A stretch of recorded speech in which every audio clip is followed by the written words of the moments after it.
10.0.5 arrives in just 2 weeks. It'll be coming out January 24th for America, and the 25th, of course, for us in the Europe. In terms of like immediate things to do, it's kind of interesting in terms of what it does / doesn't have. I mean, the trading post. So initially, with the trading post, like I think a lot of people will do that. It'll probably take them a few hours or however it will, you know, to get the extra tender, and then they'll be done. White and grey transmog, a lot of people won't give a shit. A lot of people will be extremely excited about that because they've been asking for ages. Same with illusions and artifact weapons, things like that. We do have, though, an interesting thing. So the Primal Storms, which are really, like, they're not there for us. Like, there is a reason to do them, for sure. Like, I think their visual appearances are actually pretty neat in many cases. So there is a reason to do them for, like, transmog and stuff, but, like, for pure gear, it's not that important to most of the people who are just doing raids and shit. But they are adding a new layer to that with essentially a event that will be happening, and it will display as a world quest in your map in the Primalist Tomorrow instance. So that's pretty cool. I even saw some nice things like rares being on the mini-map, some things to do with like rare mobs, and we'll go into like proper detail soon, like appearing in your world map. It's just like a whole bunch of things we'd really want. Now, the one downside is the trading post will be available from the 1st of February, so you'll have to wait a week. As for the reason here, I think fairly obvious. They want to keep this being every month, so, you know, it'll be a pain in the butt if they, like, you know, got out of sync there, because some, you know, a player would say, oh yeah, the February trading post, but if the February trading post refreshed like 1 week into February, it would be confusing. No, so, it is interesting that that's launching in February, because that is the shortest month of the year. Blizzard stealing content. They've stolen 2 days. It actually means it actually works. means the second month of the trading post will actually appear faster, which is more content faster. So there you go. Wow. God, they just keep us guessing. There's other things too, like if you're a big solo shuffler, which, man, I've really wanted to do solo shuffle, and, you know, maining a disc priest, like my main specialization is we're horrible. I remember any time me or you would do BF, or back in Shadowlands, whenever we, for some very bizarre reason, decided we wanted to start doing 2v2s and got absolutely thwacked for hours and hours, and it felt really fantastic. But any time you'd appear like against a disc priest, you just sort of think, oh god, I don't know what to do with you. You hurt and you heal. Help. So I haven't got to do that yet. I'd really like to. But John on our team, he was just like appearing to raid already geared because he had all the conquest gear he could possibly have, because he was just living that solo shuffle life. So it seems like those fixes are going to be really nice for people. Better specialization unlock things. That's also pretty nice. Some new features for our talents. And then, yes, the under the radar thing. Pole arms from Shadowlands and Dragonflight sit lower on the player's back when sheathed. Because it kind of, you know, those like kids, like little tricycle things that have a flag. Oh, like yeah. sticking out of the back. Like, that's kind of what a player with a pole arm would look like in WoW. It would be so bizarrely centered. It's, you know, as if like the head of the pole arm was extremely magnetic and it just like snapped on. So yeah, that's been so goddamn annoying for such a long time. That being fixed up is, I mean, it's really nice. Like, there's so many transmogs that are just killed by just looking so goofy. Yeah, they only have one last thing to do, which is completely revamp polearm animations, so they're actually polearm animations and not whatever the hell they currently are. I mean, if that's the long-term thing, I think. They do that, they sit right. You have some of that armor that appeared in this expansion. You play an elf, give your elf white hair. Oh dear. Suddenly a bunch of people will be, you know, back in 2004 we had Legolas's, you know, now we'll have Estinians in the game. It'll be very cool. Of course, yes. But, yeah, hey, it's all really good. Next, though, I saw a bit of spice about this one, because some of the initial like headlines and some of people's initial glance reads of this were like, "Are you serious?" No, it's not that. Basically, if you have Dragonflight on your account, you get a bonus 500 traders tender. And that will be automatically rewarded or rewarded retroactively to players who have purchased Dragonflight. So My assumption here is that, so the way that it works, right? You get 500 every month. And then you do the little challenges and like achievement-y style things in the game to get the other 500. The question then is it the case that people who own Dragonflight, or like thinking about this as an evergreen system, own the current expansion, they'll always get 500 a month, and the people who don't can only earn 500? Probably. So it's probably that, because I know some people are reading this as like, oh, it's a bonus in our first month.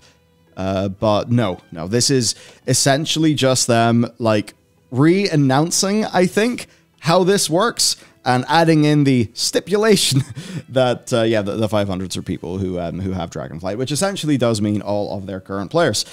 Is that something that is going to be trying to get people to convert to own the latest expansion? Yes.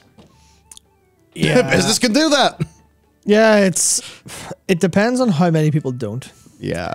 And how that would feel to them. But as far as it goes, yeah, having to own the current expansion to play the game, optimally access all the features, it makes sense. It's maybe there's a world where you could have a little bit more of a customized what part of it you buy, but the way they roll things together is like, nah.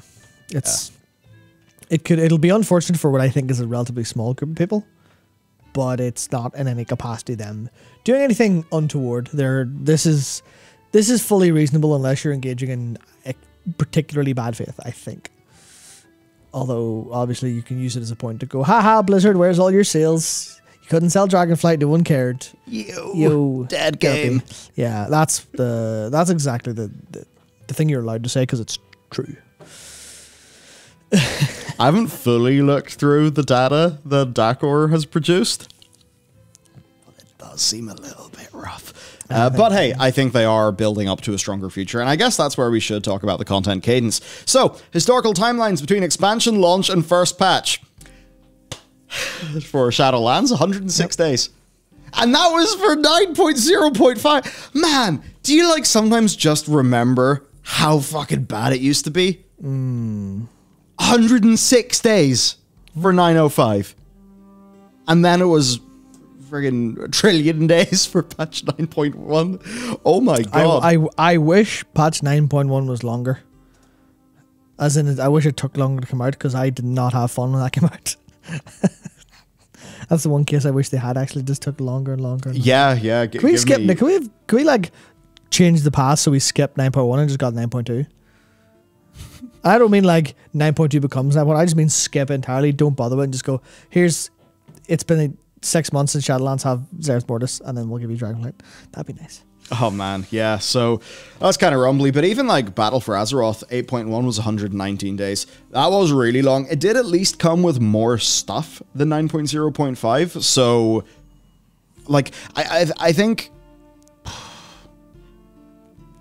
yeah, would 10.05 have more than 8.1?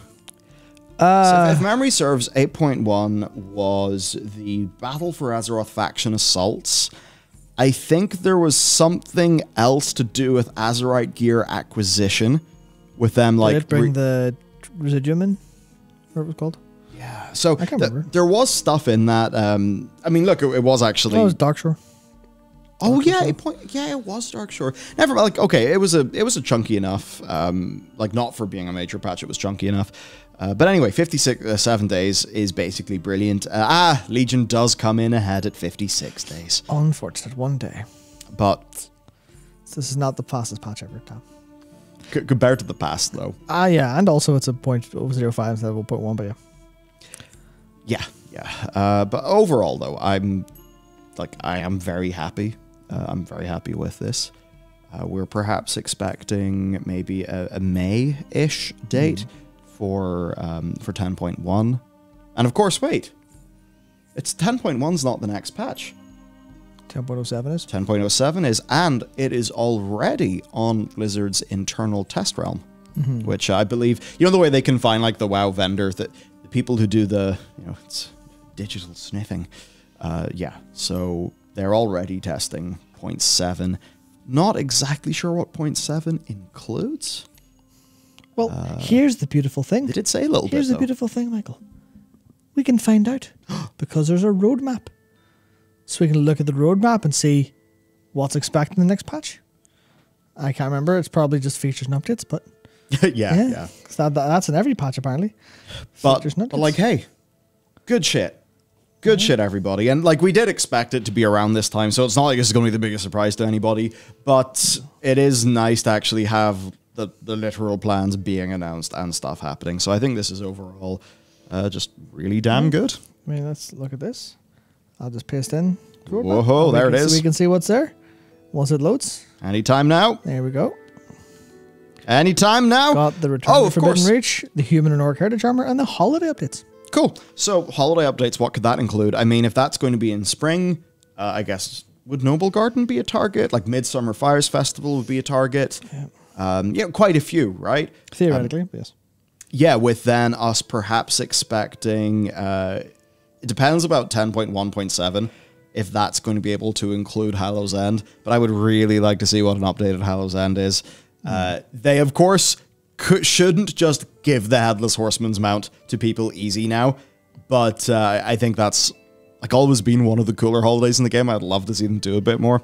But overall then, anyway, so the Return to the Forbidden Reach is basically content in the Forbidden Reach. There is like narrative quest line there. Basically the story, actually the campaign does continue there because the story of Returning to the Forbidden Reach then directly leads into patch 10.1. So we get narrative content and world content. Then the Human and Orc Heritage Armor quest lines, which like, if you think about what those are, I guess now that we've already had patch 9.2.5, and those could be pretty strong factional updates. Like, there's a lot of those characters, your Tyrellians and stuff, they're very interested in. You know, Gen, Matthias. I wouldn't be expecting this to be Anduin coming back. I think he's, like, in the character box for a while. But there's like loads of human characters that seeing updates on would be cool. And to be honest, like the whole Society of Stormwind is one of the really untapped things. Like what's kind of cool about the lore of earlier stages of the Alliance of Lordaeron. Yeah. Where that's like a whole bunch of different peoples, a bit more located towards the north, I suppose, if you were to average their location. But you look at Stormwind, bits of lore that people like, you know, like the Masons Guild, Onyxia infiltrating. We have a House of Nobles, which means there's room for political intrigue and stuff. So I'd be interested to see. I have an opportunity to do some human content. What's it going to be? Humans are often seen as like kind of boring MMO people, but no, like it could be genuinely great. Same goes for Horde. I mean, like Warcraft's always had the best orcs. By far. Like by far. Yeah, like totally fair play there. So I'd really like to see what that is. I mean, in terms of orc storylines, I mean, Sarfang's probably going to be a venerated hero. Yeah. Like, if you think about that, we haven't really dealt with his, like, the aftermath of his death tremendously. Imagine if it was just like, yeah, this is, or maybe Drakthar dies and that's what it is, because Drakthar is so but with Sarfang, like imagine, you know, it's a holiday festival day or something in his honor. Get the band together and almost like a little miniature ode to the founding of Durotar. Go get all the stuff. Maybe find a Pandaren to supply the beer. To, of course, call back to the founding of Durotar campaign and stuff. And, you know, there's a lot of cool stuff. As for holiday updates, I remember us doing the... it was just a video for FF14, just about like, hey... nice cadence of holiday updates. These are really good. They keep the game fresh. Yep. And World of Warcraft's holidays have been really stale. I think often they're stronger in like theme and wanting to play them than they are actually playing. I mean, Brewfest and Hallow's End, like they're both really strong, but you could see them being so much more and being so cool, and there's so much opportunity. But anyway, point there is, we don't just have 10.0.5 and then await until like May or maybe early June. There is another patch with narrative content and world content in between what we're getting the end of January and the next major patch. So that's good. And if it's already in public testing, like internally, or no, I wouldn't call it, if it's already in testing, you know, internally at Blizzard, which of course it would be, but it's just whenever people actually can, like, you know, sniff out the server actually existing, you know, that probably does mean we'll be looking at a new public test realm relatively soon. And one of the really good things about Legion, of course, is like, man, with Legion, it was... So most of the time that you've been working in Warcraft content here, it's been BFA and it's been Shadowlands. And I'm so sorry. Now, sometimes what happens there is there's so little to do that, you know, you can't just have a cool passion project that you're slowly working on the side. Because one of the things when there's loads of breaking news, like from our perspective, it is really easy to make videos because it's like, oh, new stuff's happened. We're all excited. Let's talk about it. And like, that's supernatural. That's all we want to do. And that is obviously pretty easy to produce. Like, it doesn't take a lot of effort to edit the WoW news or to edit something like that. And what's cool in those periods of time then is our basic like day-to-day schedule is just easy as shit. And then that means that we get to like have a little bit of extra time to put into the really, really cool projects. Whereas when you're always in this big dearth of content, it's like there's nothing to talk about. And you get this existential anxiety about like, oh, we could talk about all these things. They're really interesting, but I don't know if people would care. So like, yeah, just no, trust me, it's nice when there's always a PTR, when there's always news. It just feels so much more like vibrant and interesting and like not a heavy lift in the bad sense. Yeah. So yeah, no, it's exciting. It was one of the things that was truly fantastic about covering World of Warcraft during Legion. It's like there was always buzz, there was always something to talk about, and I think that was also very healthy for the community. It's something that it's something FF14 has. It has it in a different way, of course, because there's no PTR for FF14. But there's usually like what, 2, 3 live letters. Usually 2. There's a part 1 and a part 2 for each patch. Yeah. So like, and if a patch is every 4 months, so you know you have a patch every 4 months. So the patch comes out, everyone's enjoying it, having fun, and then at 2 points before the next patch, you have a pretty damn long, chunky stream from the developers that is akin to a BlizzCon panel. Yeah, like maybe crazy. A bit less rapidly produced or whatever, but. That just means for the FF people, they always have something to talk about. Instead of this just like, yeah, cool, we have to wait 200 days for the next patch. Or, you know, next major patch. Yeah, if we've learned anything from... And this is weird because World of Warcraft was kind of grandfathered into being a live service game. Because it was an MMO before live service games were a thing. And you could argue the same for 14, considering the age. But, like, it's... I guess World of Warcraft was like a fixed thing in the world of video games, but the world shifted around it, and then I kind of looked around and went, "Where are we? Who are all these? What do you mean Fortnite's our competition? What do you mean Destiny's our competition? What's going on? I don't understand." So they have to like everyone else involved where they didn't. So now they actually need to evolve to keep on top of things quite well, and that's where I think this because obviously like there's a lot of people are going to come in 10.05 and go, "There's not really much to do here, is there?" And that'll likely be people who are seasonal. People who don't have good, like, well, this isn't very different. But then those people will ideally be kept up with the game is updating, the game is changing. Here's your nerfs, here's your buffs. And they've not been terrible on that front, right? Because they've been, like, hotfixes happened regularly enough towards the end of Shadowlands. But I think the game being alive for people who don't care about balance as well through the content is going to be pretty important.